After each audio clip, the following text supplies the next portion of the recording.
Questions? Leader. Thank you very much, Mr Speaker. My question is to the Treasurer.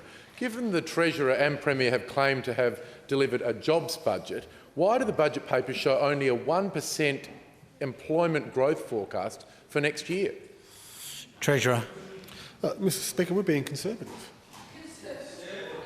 And I found instructive the remarks made by the Leader of the Opposition today. He said that in his question just now, he presupposes that the budget is not a jobs budget, yet calls on me to bring forward the measures in the budget to create jobs. So either this budget creates jobs or it doesn't. So what the Leader of the Opposition is putting to the people of South Australia is, this budget is so bad, bring the measures in the budget forward. This budget is so bad, bring it forward. That's what he's putting to the people of South Australia. I mean, really, Mr Speaker, really. The member for Unley is called to order. The Leader of the Opposition is lost. He is lost. He never put this type of tax package to the people. If the point of order, yes, I uphold the point of order.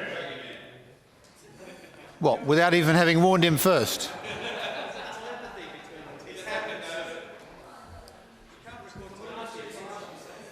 Of course, I may be an optimist here, but I think the Treasurer would be less inclined to debate if he was not confronted with a wall of noise. Treasurer. I just want to distribute the facts, sir. And the facts are this. By the time this budget's measures are completed, we will be the lowest taxing jurisdiction of all the states. Of all the states. We have delivered tax reform that the opposition could never have even imagined. Cuts to the mining sector, to the property sector.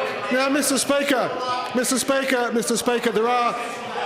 there are many people who have said wonderful things about the budget, but the one that stands out the most is Mr Daniel Gannon. Now, Mr Gannon, Mr Speaker, has had lots to say, but he says this: the peak body for Australia's $680 billion property industry has welcomed the abolition of commercial conveyance stamp duties, labelling it a bright green light for investment.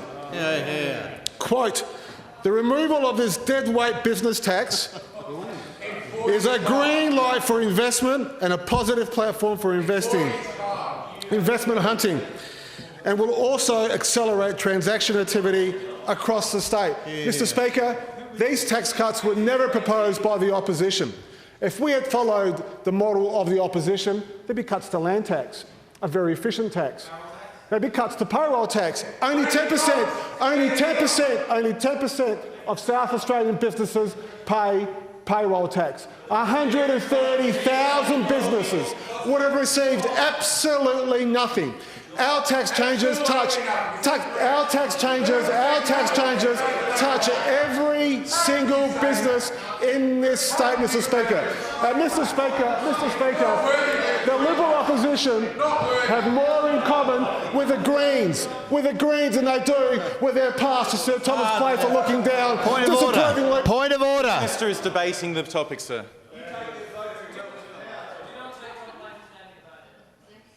I uphold the point of order. Treasurer. Sir, there's a political party that doesn't support unconventional gas. There's a political party that doesn't support a crackdown on bikies. More interested in civil liberties. It's not the Greens, it's the Liberal Party. The Treasurer will not canvass a bill before Parliament, the serious and organised crime legislation. He will address the question of employment growth. Treasurer. Oh, you've finished. Well, if the Treasurer has finished, I call to order the members for Hartley, Chafee, Adelaide, Morialta, Mount Gambier, Schubert, Stewart and Hammond. I warn for the first time the Leader, the member for Morialta, the member for Hartley and the member for Chafee, and I warn for the second and final time the member for Morialta. Leader. So, supplementary to the Treasurer, how can the Treasurer claim that the jobs growth forecast is in fact conservative, when this government has provided to the House 7 separate forecasts for next financial year, ranging in value from 1.75% growth down to the latest growth rate at 1%. And how can the Treasurer say that his modelling and his forecasts are indeed conservative when he had to revise down his own jobs forecast for this current financial year twice during that year when it was in progress? Treasurer. Mr Speaker, the reality is that if the Leader of the Opposition doesn't want to believe me about our conservatism, doesn't believe the Department of Treasury and Finance or the Department of Premier Cabinet, perhaps, Mr Speaker, he'll believe Kate Carnell. He'll believe Kate Carnell, the Chief Executive of the Australian Chamber of Commerce and Industry. Cutting stamp duty will boost growth and jobs at a time when South Australia's economy is going through a period of transition. This significant step may have had a short-term impact on the budget bottom line, but will have long-term benefits for South Australians. We applaud the government for having the foresight to take this bold initiative to invest in growth. Former Liberal Chief Minister and now Chief Executive of the Australian Chamber of Commerce and Industry. Hardly a hotbed of socialist activity. She goes on to say, today's budget, speaking of last Thursday, will help the state get back on its feet. Other states should consider following the South Australians' lead and free up their own economies from the constraints of stamp duty, which increases transaction costs and lowers transaction volumes. The South Australian government should be commended for listening to these arguments and taking action. The CPA of Australia, the Managing Chief Executive, Mr Alex Malley, the South Australian government is to be congratulated with getting on with the job of reforming the state's economy and reducing impediments to business restructuring, Mr Speaker. None of these tax changes were ever proposed by the Leader of the Opposition. Not once, Mr Speaker, has the Leader of the Opposition ever come into this place and said get rid of transactional taxes. Not once. The Treasurer should bear in mind that there are now children in high school who have never experienced a state Liberal government, and therefore it is irrelevant to the question for the Treasurer to canvass the merits or otherwise of former governments, and I asked him not to do so. Does the Treasurer have anything further to say? There are so many more endorsements, sir. The Shopping Centre Council of Australia. The tax reform plan announced in the budget has a real potential to boost confidence and attract new investment and new jobs to South Australia. Reform, they don't believe us, Mr Speaker. There you go, there's the interjection. They don't believe us, they don't believe the reforms work, and yet, Mr Speaker, they ask us to bring the reforms forward. Which one is it? And what is the point of order? Well, both debate and also define. Well, I don't uphold it because the member for Mount Gambier, as he acknowledges, taunted the Treasurer. The Treasurer.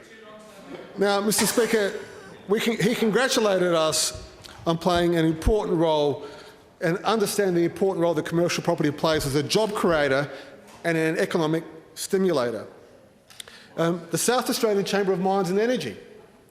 Now, Mr Jason Cookell, the Chief Executive, went on to say the combined effect of the stamp duty and payroll tax concessions and investment to unlock our copper wealth will lift the cash burden for many companies operating in the mining and energy industry and increase investor confidence that South Australia is open for business and supportive of resource development. The Australian Industry Group, the Director Stephen Myatt, the state government is to be congratulated for placing business and industry at the centre of its budget considerations. Many of our members in manufacturing and related industries are doing it tough, and the stamp duty concessions and one-year payroll tax rebate extension for some small companies will be welcome and helpful. In particular, with the restructuring of the automotive industry supply chain. Now, why is that occurring? Anyone remember why that's occurring? Because the Commonwealth Government aren't investing.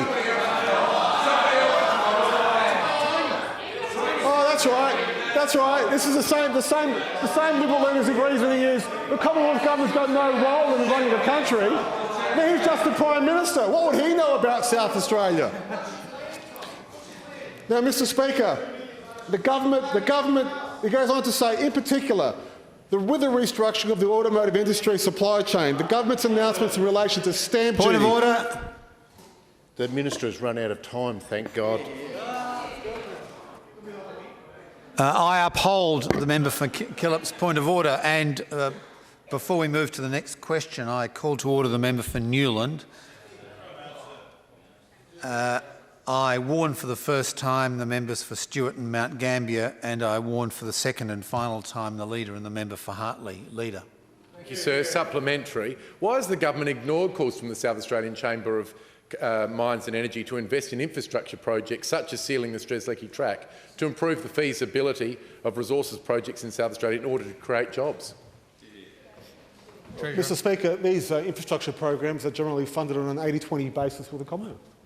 And we are in negotiations with the Commonwealth Government, and my colleague, the Minister for Infrastructure and Transport, are involved in negotiations with the Commonwealth Government. Now, if the Leader of the Opposition is calling on me to bring forward tax cuts, abolish the Emergency Services Levy, provide a budget surplus and build the Strzelecki track, what programs does he want me to cut to pay for it? Or do we not want the Commonwealth Government to be a funding partner? Now, Mr. Speaker, I have to say again, this is the political party that opposes the privatisation of the Motor Accident Commission, opposes unconventional gas. The Minister again is debating. He's not responsible for opposition policy. I'm sorry? The Minister is again debating, sir. He continues to defy your rulings. The Treasurer's breach of standing orders has become so serious that I call him to order. And while I do so, I also warn for the first time the member for Unley. Leader.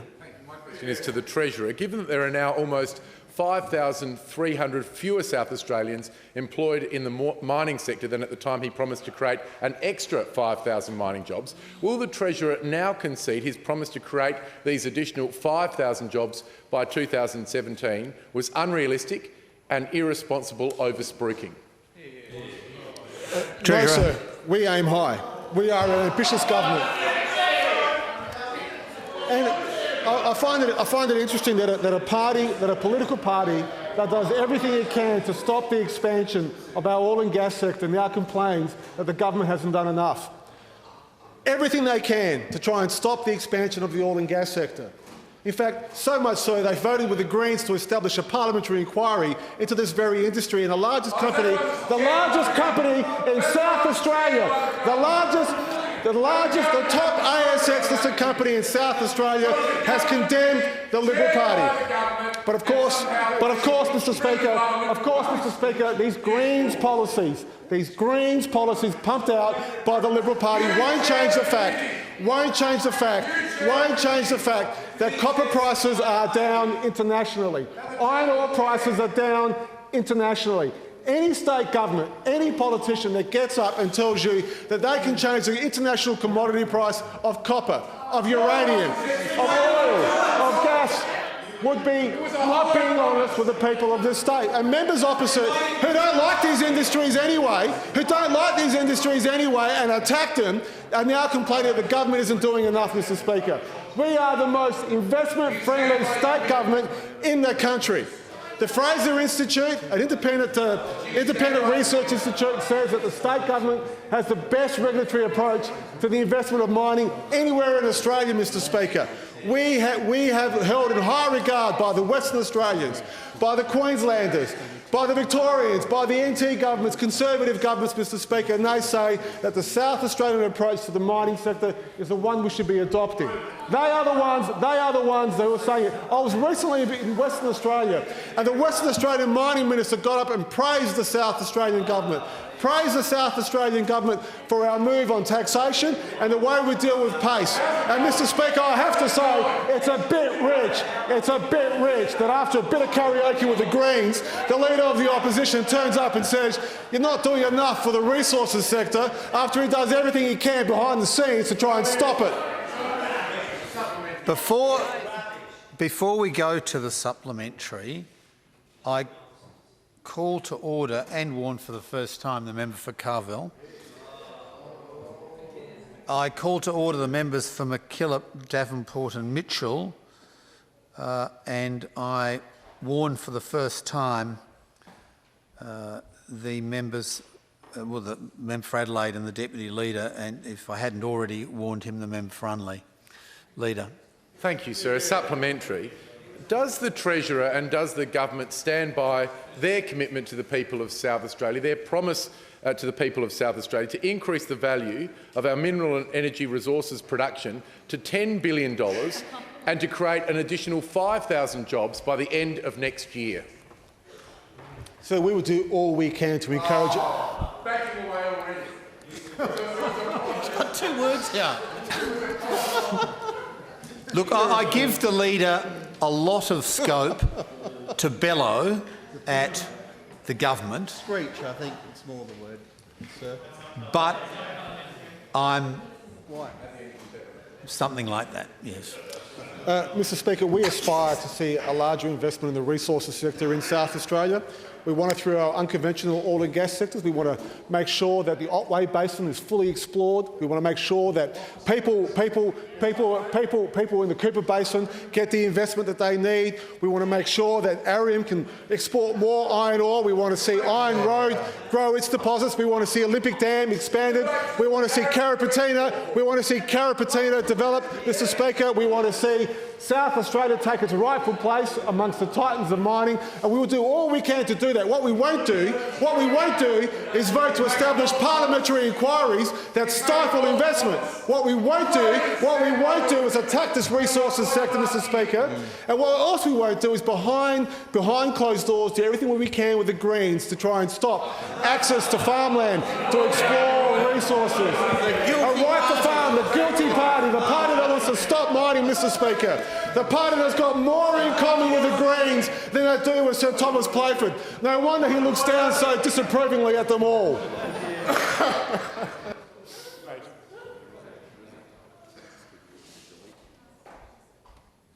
Was that a point of order or just an exclamation? Standing Order 98, sir. The Minister is debating the substance of the question. Yes, I think you're right. I uphold the point of order.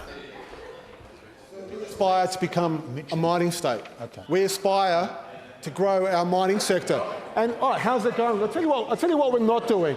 We're not out there trying to stop investment. I'll tell you what else we did. We took a mining policy to the last state election. We took a resources policy to the last state election. Who's the party? Even the Greens had a resources policy at the last election. They want to stop it. They want to stop it. And we know, Mr Speaker, one was drafted. We know one was ready. We know one was ready, Mr Speaker, but who didn't want to take it to the election? Who didn't want to announce that resources policy at the last election? Now, Mr Speaker, any politician who tells you they can control commodity prices is not being honest. We are giving every opportunity for our resources sector to grow. We are giving them every opportunity to invest. We are lowering taxes. We give them long-term security with indentures. We use our regulatory processes. We have very little red tape for the mining industry. We are held in high regard by the industry nationally and internationally, Mr Speaker, and they are all worried about one thing: the Leader of the Opposition ever becoming Premier of this state, because they know those karaoke weekends with the Greens, what they mean. They know what it means, Mr Speaker. All that karaoke with the Greens, all that whispering in his ear about the dangers of fracking, the dangers of uranium. When we talk about the Royal Commission, who are the 2 people who oppose it? Christopher Pyne and the Leader of the Opposition. The member for Finnis will withdraw and apologise. I withdraw and apologise, sir. The member for Goyder is called to order. Member for Mitchell. Thank you, sir. My question is to the Minister for Transport. Can the Minister confirm that the current EBA for train and tram drivers expired 12 months ago? Minister for Transport. A few points to make, Mr Speaker. Firstly, there are separate enterprise agreements for these different workforces, so that there's not one single one, and in fact it's expired more than 12 months ago. And the reason for that is negotiations were put on hold at the mutual desire of both the union and the government so that we could progress on the union's behalf a work value assessment. Supplementary member. Why has the minister waited more than 12 months to resume negotiations and left them until industrial action was taken, especially at a time when uni students are sitting exams? Minister for Transport. Perhaps the member for Mitchell was just sticking to the pre-written script that somebody gave him before question time, Mr Speaker. I just addressed the substance of that question in my previous answer. Sir? How much longer then is the minister going to wait until he gets this resolved? If he's waited a couple of months and stretched it out to 12 months, how much longer will he wait? The member for Unley is warned for the second and final time. Minister for Transport. Well, Mr Speaker, we are working very hard with the union to resolve this dispute to make sure, primarily, that commuters aren't further inconvenienced.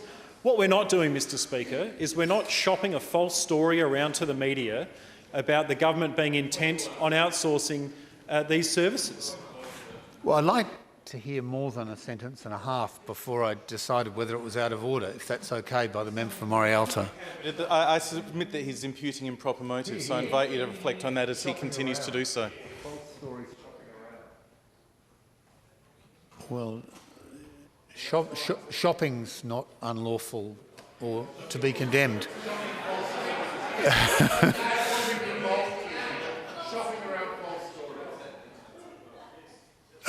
The Minister for Transport. Thank you, Mr Speaker. As I said, what we're not doing is shopping around false stories to the media, claiming that the government is looking to immediately privatise or outsource these services in an effort, Mr Speaker, to press the bruise of all public transport groups who are very sensitive about what was done nearly 20 years ago by the former Liberal government in privatising these services. Having identified the motive and made the accusation, Yes, I uphold the point of order. Does the minister wish to add anything? Yes, Mr Speaker. I find it interesting that the member for Morialta would jump up and take a point of order. I didn't say who was shopping it around, but if the level of guilt on that side is so high that they feel the need to defend themselves, Mr Speaker, then that's fine. I think we all know what's been going on. So the standing orders define clearly the opportunities available to the Speaker when a minister defies his rulings. I'll listen carefully to what the minister has to say. I beseech him not to go down that line further.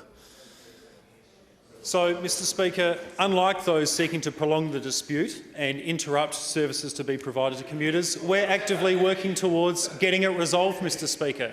And we've made it clear, Mr Speaker, that the parameters for the government with which we'll negotiate within are that we will be removing the no force redundancy clause. And I should note, it was interesting today, Mr Speaker, that where previously there'd be bipartisanship on this matter, I missed that from the leader, Mr Speaker.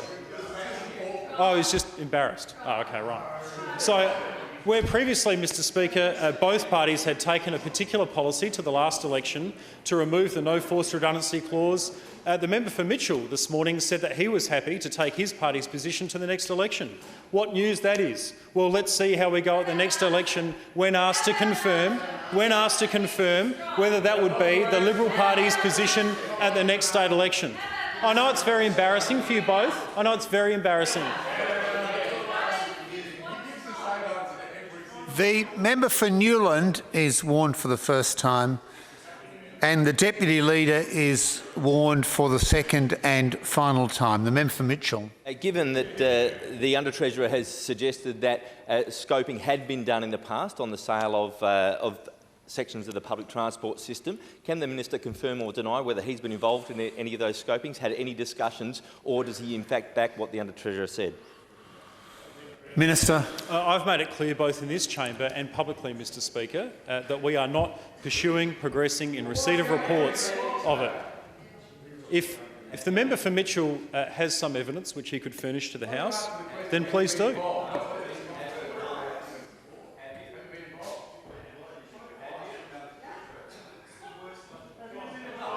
The Deputy Leader.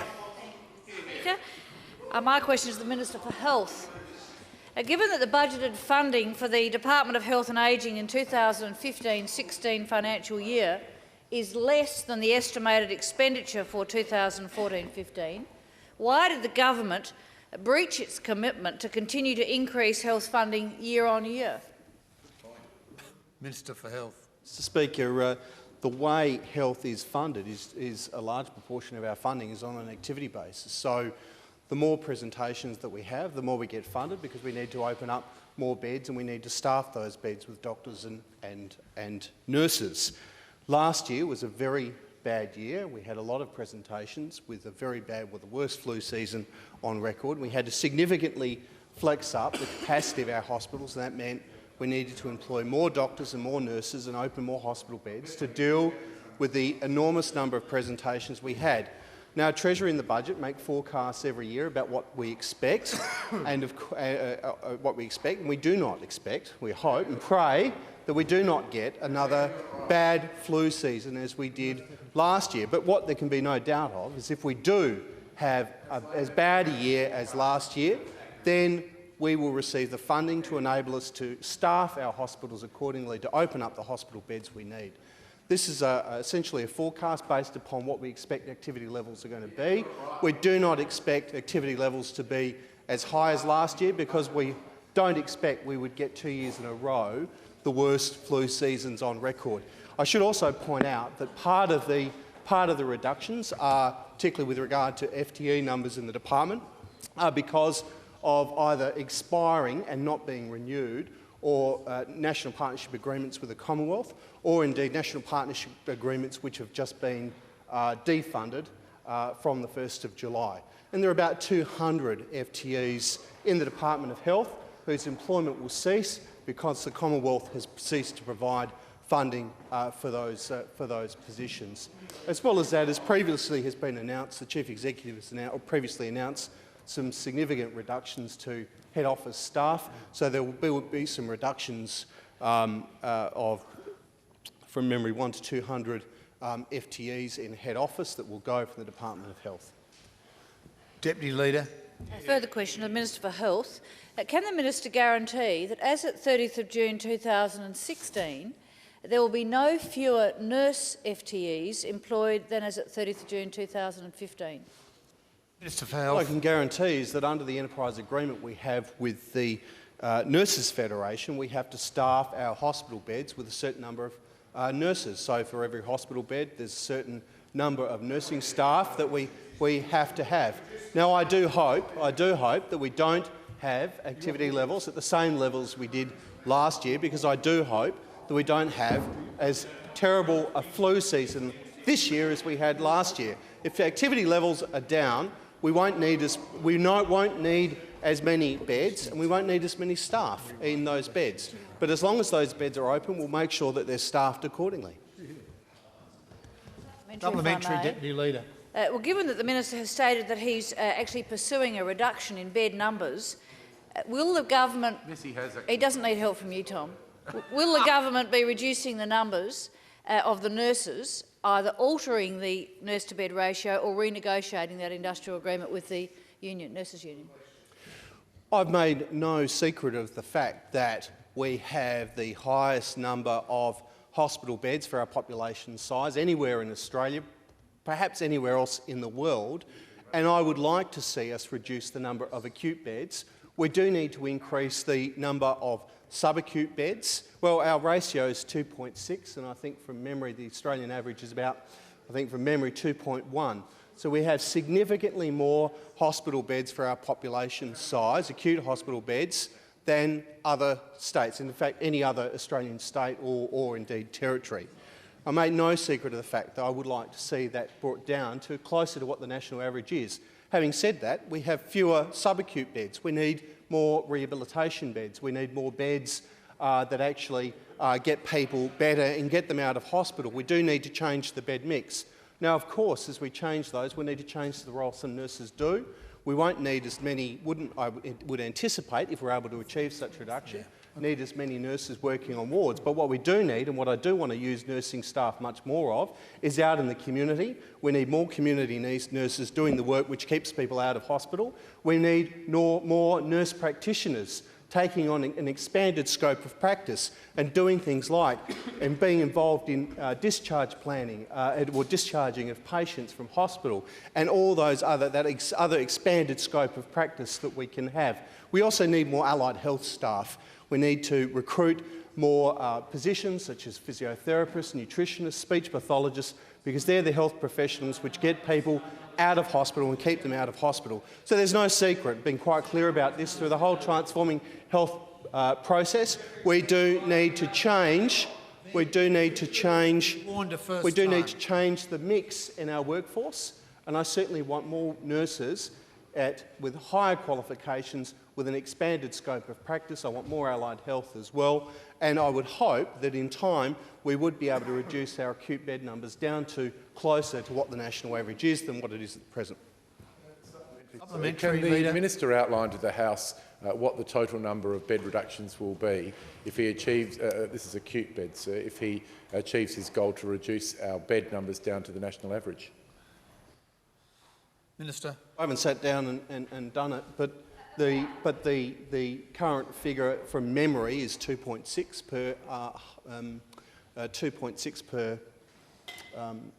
per thousand population, and I would like to see that. Well, the national average is 2.1, so I would like to see it. Now, of course, we will always probably need to have somewhat more acute beds than interstate because we have an older population, and so I would not expect that we would get down to the best, having the lowest number of any Australian state, but I would like to see it closer to the national average. But what I will always do is make sure that we have an adequate number of beds for the activity that we're getting. We'll never reduce the beds and hope and expect the system to simply adapt. But I am confident with the changes in transforming health that as the system becomes more efficient, as we get better at discharging patients over the weekends, so that we don't have these lengths of stay where the day of the week you present to the hospital can be a large determining factor on how long you stay in hospital, where we have rehabilitation better integrated into our big hospitals so we can get patients out of hospital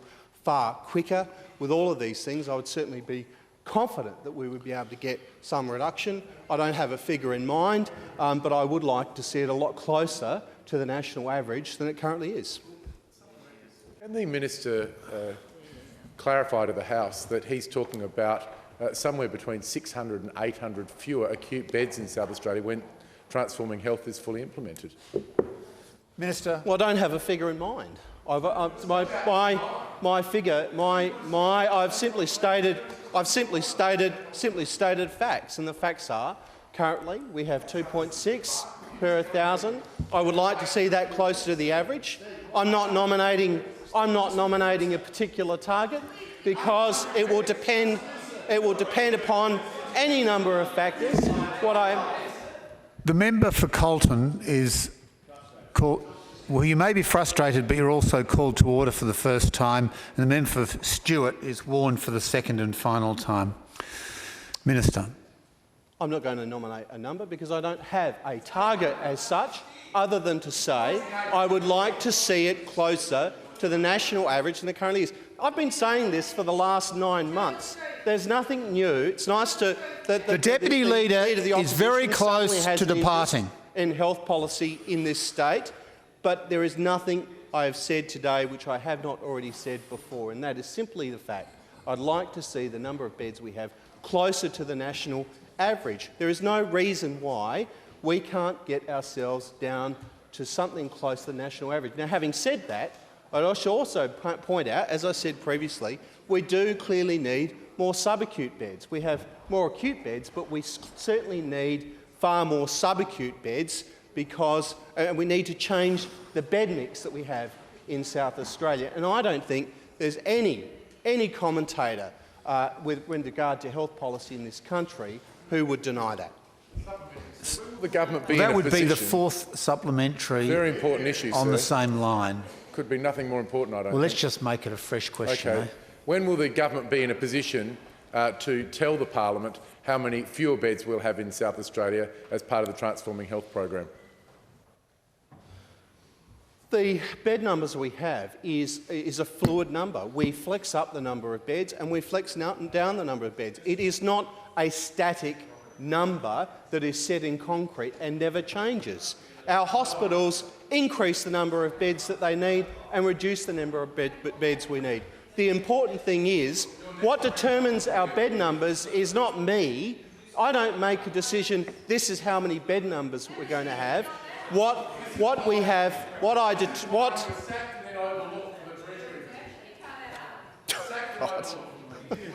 The leader and the deputy leader.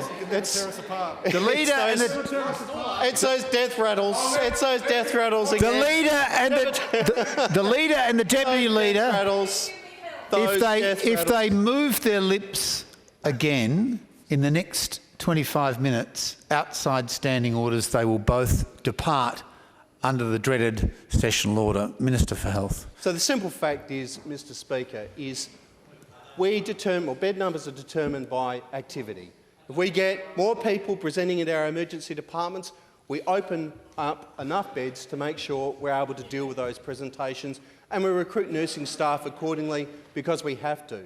So the bed numbers are not a static thing. They're not set in stone, never ever to change. And our bed numbers will always be determined by the amount of activity that we have, the number of presentations we get to our emergency departments, and that will continue to happen. The member for Elder. Yeah. Mr. Speaker, my question is to the Attorney-General. Attorney, what was the outcome of last week's advertised public phone-in to ministers about criminal justice? Attorney-General. Thank you. Thank you very much. Thank you very much. And I thank the honourable member for her question. This is actually a very important initiative that members of the government have been engaging in, a thing called GovChat. And on the 23rd of June, Mr. Speaker, we in the criminal justice area decided we would participate in GovChat. And this is part of the Transforming Criminal Justice Reform agenda. It's a good name. It's a good name.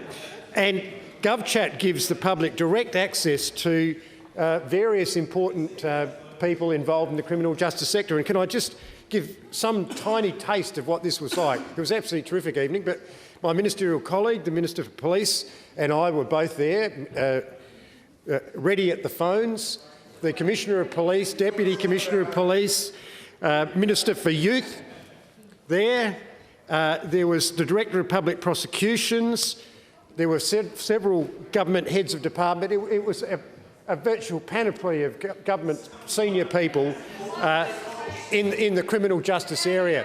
And, well, it's funny. The member for Bragg wants to know how many rang. Well, actually, it was an overwhelming success, Mr. Speaker, because even though my colleague, the Minister for Transport, actually did get more phone calls than we did. In fact, he got over 500 when the Minister for Transport did it. At least 300 was sent by the member for Bright using some elaborate high technology thing with his telephone. And luckily for us, the member for Bright wasn't interested in criminal justice on that particular evening.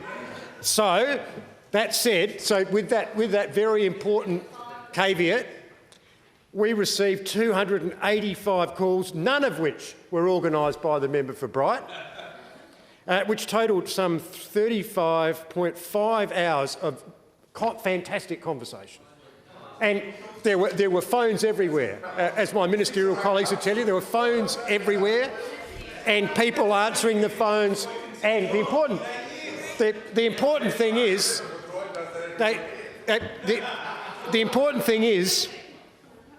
each one of these calls, Mr. Speaker, each one of these calls was the subject of careful noting, and there will be action on all of these calls. And I know my ministerial colleagues were taking notes just as I was.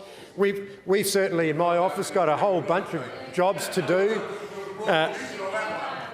we've got a number of things to take up. But the interesting thing is, Mr Speaker, the number of people who phone in and want to have a chat and are absolutely delighted to find that they've got somebody like my ministerial colleagues or the Director of Public Prosecutions or somebody like that where they can speak directly to those people about these important issues. So, and as I said, we count it as having been an excellent evening. All of us enjoyed very much being involved. As I said initially, I felt a little bit crestfallen that we hadn't achieved the great numbers achieved by Minister Mulligan, Minister for Transport. But as it turns out, the Deputy Premier will not use a minister's surname. I apologise. I was initially a bit upset that we hadn't been able to achieve the same high achievement as Minister for Transport, but then I discovered the role of the member for Bright, and I felt somewhat heartened.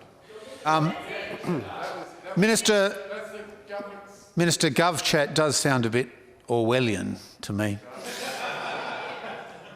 The name, Mr Speaker, I've just get with the program. The member for Wright. Thank you, sir. So my question is to the Minister for Mineral Resources and Energy. Can the Minister update the House on the battery storage developments in the state? Yes, I can. Start your computers. Mr Speaker, last week the government released an expression of interest for a $1.1 million battery storage demonstration in government buildings. Following on from what has already been detailed in the media, I can inform the House that this exciting initiative will demonstrate how integrating battery storage with PV solar can deliver multiple benefits of greenhouse gas reduction. Within the City of Adelaide, the government owns around 150 buildings, with a number of these having solar PV installed. Of these, the North Terrace Arts Precinct sites offer a good combination of public exposure for showcasing emerging technologies. And this precinct will support the government's goal to make Adelaide the world's first carbon-neutral city. The government's committed to renewable energy, and our production continues to rise, with the total renewable energy levels sitting at 39.3% of the state's total generation. We are well positioned to be a strong early market for battery storage systems, as we have a high uptake of renewables in the state, with over 172,000 rooftop solar systems currently connected to the grid. Mr Speaker, this expression of interest strengthens our commitment to renewable energy, and it's good news for battery storage technology. I'm advised that interested parties can access expressions of interest documents at www.tenders.sa.gov.au. Now, Mr Speaker, I'd like to take this opportunity to acknowledge the City of Adelaide's, the Council that is, great work in promoting renewable energy, including a $5,000 offer to ratepayers who install battery storage devices. I look forward to this exciting battery storage demonstration and providing the House with further updates in future. Member for Torrens. Thank you, Mr Speaker. My question is to the Minister for the Arts. Minister, what were the outcomes of the 2015 Cabaret Festival?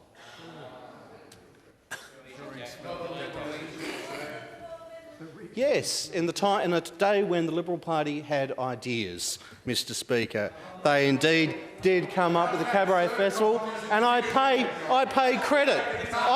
credit to a former minister, I think it was Minister Laidlaw, Arts Minister Laidlaw of blessed memory, in a day when the Liberal Party in this state actually had something positive to say, something constructive to say, something we don't see out of them under the current... the Minister for the Arts Mr Speaker, will return to his text. I shall.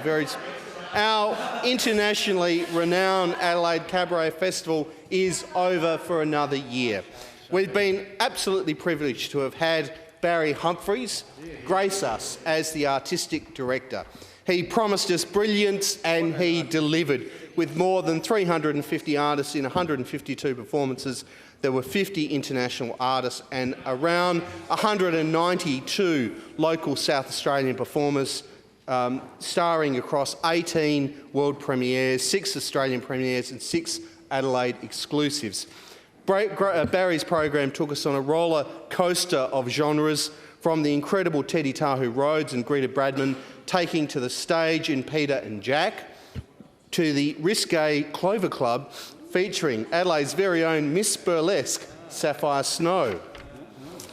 We're even honoured by the presence of the cultural attaché to the Court of St James, Celeste Patterson, who so many decades later still manages to entertain and shock the audience, and the international gigastar herself, Dame Edna Everage. Gigastar. She is a gigastar. Move beyond megastar to gigastar. Mr Speaker, the Cabaret Festival is not only a wonderful event for our local community, it also has a national and international reputation. A concerted advertising campaign in the eastern states featuring Barry saw an increase in tickets sold outside South Australia. On behalf of the government, I'd like to extend my utmost thanks to Barry Humphries and the entire Adelaide Festival Cabaret team for all of their work in making this year's festival such a roaring success. Too often we hear the terms world's largest or biggest ring hollow, but for this event there's no doubt of its excellence. And I congratulate Frank Ford and the former Minister for the Arts, the Honourable Diana Laidlaw, who inspired this initiative. As with many of our other festivals, our cabaret festivals now being copied interstate. They're nowhere near as good, but Mr Speaker, they're trying. It's important that while we bask in the brilliance that was 2015, we also look to how this wonderful institution can become bigger and better. To that end, I'd like to put on my record a warm welcome and congratulations to new festival co-directors Ali McGregor and Eddie Perfect. Following on from Barry Humphries is no easy task, but having seen both of these incredibly talented artists perform, I've no doubt that they'll put on spectacular events as they direct the 2016 and 17 festivals. I'd also like to place on my record my thanks to the team at the Adelaide Festival Centre, in particular John Glenn, who host and produce this great festival every year. Mr Speaker, all South Australians should be proud of their festivals. They are an important part of our cultural identity and create a vibrant artistic community all year round. For Giles. Thank you, Mr Speaker. My question is to the Minister for Transport and Infrastructure. Minister, what is the progress on the upgrade to the Pukecha Airstrip access road? Minister for Transport. Thank you, Mr Speaker, and can I thank the member for Giles for his question and, of course, his interest in this area. I know the member's been a strong advocate for improved infrastructure in the APY lands for many years, and I've appreciated his strong support for the road upgrades in the APY lands, Mr Speaker. I'm pleased to advise the House that works have started to upgrade the Pukecha Airstrip access road. This project is the first minor construction works contract for the APY lands main access road upgrade project, Mr Speaker. As members would be aware, access to airstrips in the APY lands is crucial for the local community. In particular, there's a heavy reliance on air transport for goods and services, especially the Royal Flying Doctor Service, Mr Speaker. The upgrade works mean that there will be all-weather access to the airstrip throughout the year. Construction is expected to commence in June and is expected to be complete by October this year, weather permitting. I'm advised by the Department of Planning, Transport and Infrastructure that traffic control measures will be in place to ensure the safety of road workers and the travelling public. Possible delays may occur during construction periods. And Mr Speaker, I'm also pleased to advise the House that South Australian company, Remote Contracting Specialists, has been awarded the tender for this project. Importantly, the contractors submitted extensive plans for local Anangu employment for the upgrade of the road. In addition, other communities where roads to local airstrips and community access roads will be upgraded include Umua, Mimili and Indulkina. Tender documentation is currently being prepared for the next stage of construction and sealing works between the Stewart Highway and the Indulkina community. Once completed, this section will provide all-weather access to the Stewart Highway and to the Marla airstrip. Work in this area is due to commence in 2015, August 2015, and be completed by November of this year. And contracts for the crushing of road-based material are also set to be called and awarded in the coming months in preparation for the first major construction works, which is programmed for early next calendar year. Mr Speaker, the government welcomes the partnership with the Commonwealth for this important project for the APY lands. It's a $106 million project, Mr Speaker, with an 80-20 funding split between the two governments. The project is going to significantly improve road infrastructure and employment opportunities for people living and now working on the lands. And importantly, Mr Speaker, the South Australian Government, in consultation with the APY Executive Board, has committed to ensuring a minimum 30% of the total contract labour hours will be undertaken by local Anangu. I'm advised by DIPTI these targets are currently being met and it is also a condition of the contracts which will be enforced. I look forward to providing further updates to the House as this project progresses. The member for Adelaide. My question is to the Minister for Social Housing. Given the budget omits any mention of meeting any targets or new targets in relation to disability housing, how is the government planning on addressing disability housing, especially given the likely increase in demand due to the NDIS coming into effect in 2018? Minister. Thank you, Mr Speaker. I thank the honourable member for her question. We've actually, in fact, last year initiated a major program in disability housing. I think that's around 102 houses, which the state government has initiated through a program. But more importantly, and this has been put on the federal agenda with the Disability Reform Council, we are awaiting the final version of discussion paper by the federal government to actually get a national policy.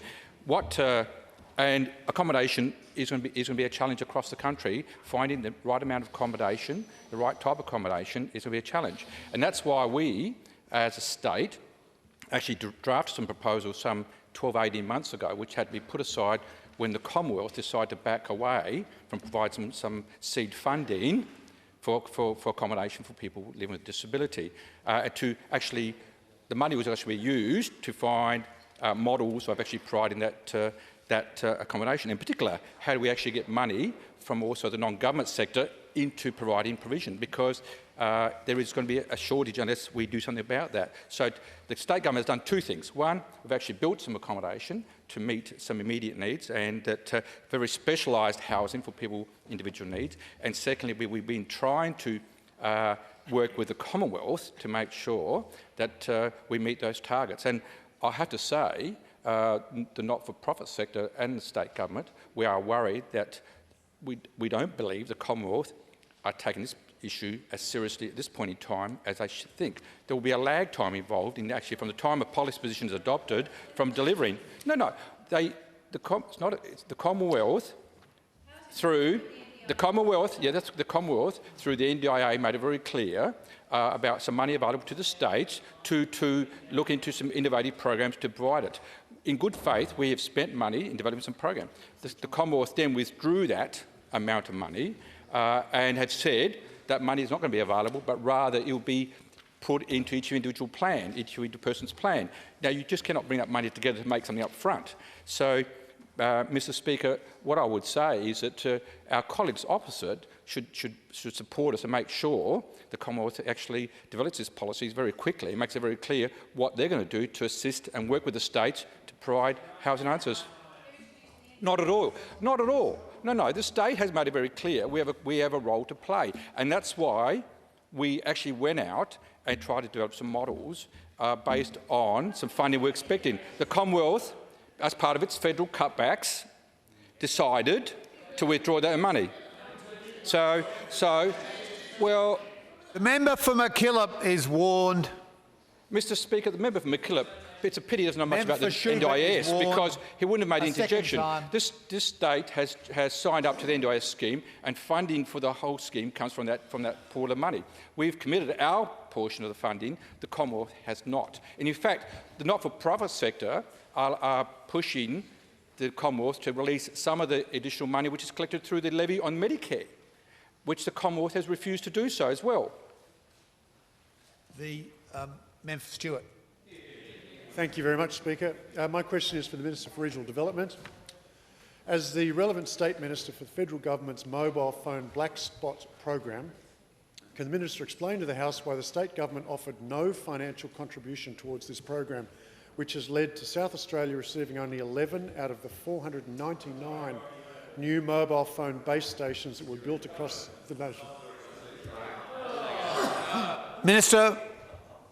Thank you, Mr Speaker. As the Minister for the Public Sector, I am indeed responsible for engaging with the Commonwealth on telecommunications matters, and I say it that way because part of the way to understand this is that telecommunications has always been a federal responsibility in combination with the telecommunications companies. It has always been the case. Now, sometime in the last year, the federal government came to us and asked us if we were interested in contributing to what has always been their responsibility. And at a time when we were dealing with, take your pick, stopping giving money to pensioners for their rates concessions, the removal of the years 5 and 6 from the Gonski Agreement that we'd been led to believe they'd signed up to. So a series, what they've walked away from in health, homelessness. So what we were confronted with is yet another example of the Commonwealth Government saying that something that has always been their responsibility suddenly isn't entirely theirs. Now, in that instance, we decided to see what would happen. And what's happened is that we have received about 8% of the $100 million that the Commonwealth had set aside. So we've received about our proportion of the $100 million that they set aside. We've had 11 mobile black spot towers. I warn the Treasurer. We've had about 11. We've had 11 mobile towers put in to deal with black spots. 6 of them in the APY lands, which is not a particularly commercial decision to make for the telecommunications company, but extremely important for the APY. And also 2 in the Riverland, 2 on the Yorke Peninsula, and 1 in the hills. Now, you know, we've let that run. We've seen what's happened. We've seen the extent to which the Commonwealth Government views states that don't want to participate in taking over their responsibility from them. There is another round. There's another round coming up, and we will scrutinise very carefully the circumstances under which the other states received what they received, and make a very careful and considered decision about what our participation may or may not be next time. The grievances.